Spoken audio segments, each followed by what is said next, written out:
Nih Bapak Ibu ditilik-tilik ya. Kalau masih ada juga di Bapak Ibu, hilangkan dulu, cepat dihapus ya, dihapus. Makanya kalau masih ada jangan pulang dulu. Udah hapus diri Bapak Ibu, enggak diri Bapak Ibu yang pulang ya, itu baru tuang. Contohnya gitu ya. Bapak Ibu tadi leh bakaco tadi bercamin. Lai. Gua wak camin ketika Bapak Ibu bercamin model tua, nampak wajah kan? Nah, ketika membalik kalau nampak ale nampak wajah tu. Ha? Kalau tidak dulu dah.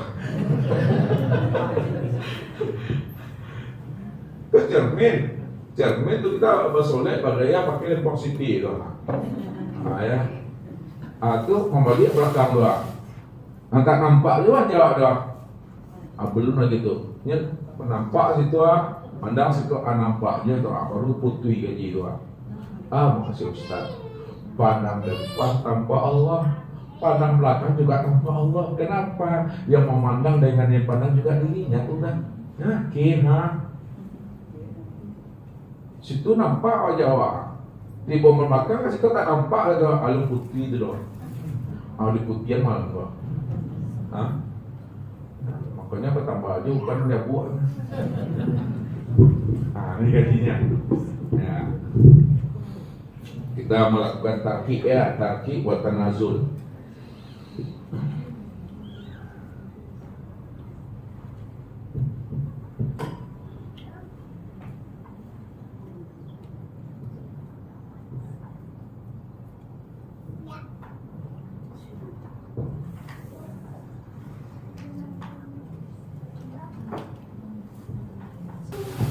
Jelas tulisannya Bapak Ibu?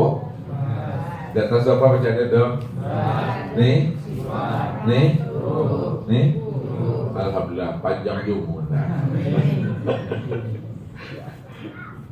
Ya rupanya Pak Ibu nak betul. Lihat tubuh. Ini tubuh nih, lihat bawah. Ini ya disebut namanya dengan a'yan khurjiyah. Ini istilahnya nih. Ya, ini namanya a'yan khurjiyah. Ini istilah.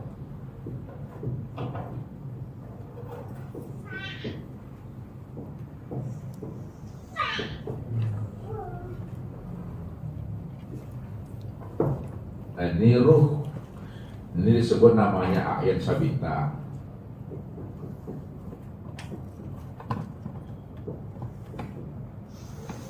Ini sifat disebut namanya wujud am.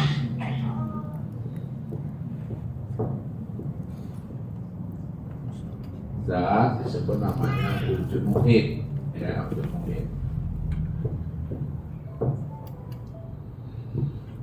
A'yan khurjiyah ini disebut namanya ya diri yang kasar namanya. Kasih sini, diri yang kasar.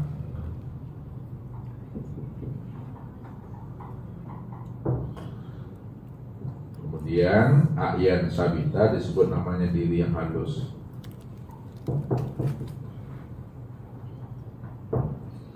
Kemudian wujud am disebut namanya diri batin.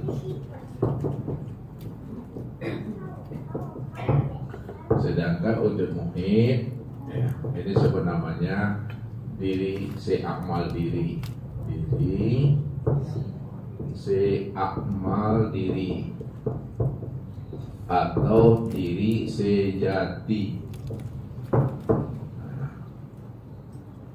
Kita lihat Bapak Ibu, ini istilahnya nih untuk memahami.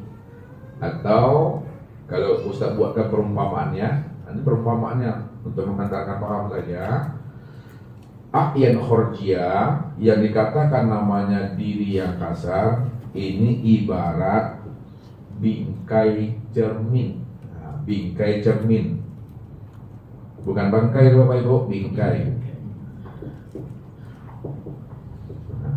Ibarat cermin, ini cermin misalnya, ini cermin, dikasih bingkai ya.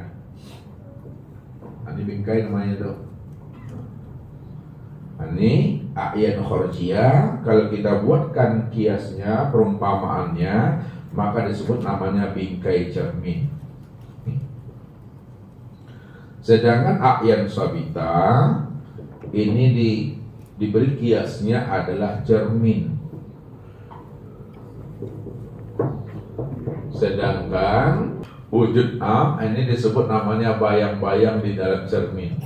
Sedangkan wujud muhit orang yang bercermin.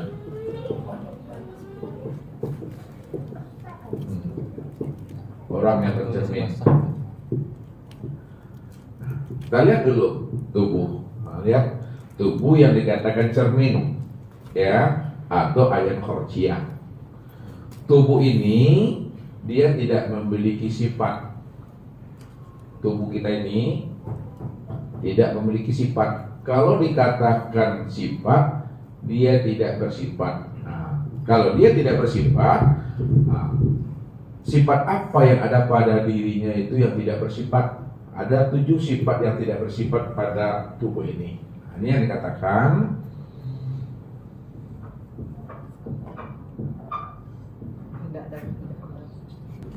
jadi a'yan khorjiyah, tubuh ini ya dia tidak bersifat. Kalau dikatakan sifat, ada 7 pada batang tubuh ini yang tidak bersifat. Sebut namanya pertama la sami'un. Ini dia sifatnya. La sami'un. Yang kedua la basirun. Yang ketiga la mutakallimun. Yang keempat la alimun. Yang kelima la qadirun. Keenam la muridun. Yang ketujuh la hayyun. Maksudnya tubuh kita inilah sami', dia tidak mendengar. Kalau tidak mendengar berarti apa tuh, Ibu? Tuli. Tuli. Yang kedua la basirun. Apa artinya? Tidak melihat. Kalau tidak melihat apa namanya? Buta. Kemudian yang ketiga la mutakalimun. Apa artinya? Tidak berkata, itu apa namanya? Bisu. Kemudian la alimun. Tidak mengetahui itu apa artinya, Dok? Bodoh.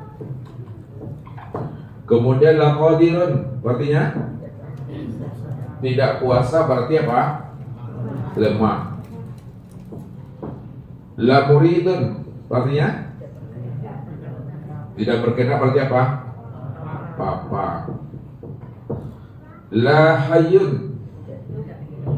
Tidak hidup berarti mati. Rupanya tubuh kita yang kasar nih Bapak Ibu, yang dikatakan a'yan khorjiyah, yang dikatakan diri yang zuhir, yang terdiri daripada kulit, daging, urat, tulang, limpa, hati, jantung, rabu, empedu, buah punggung. Ini namanya diri yang la haula wala quwata.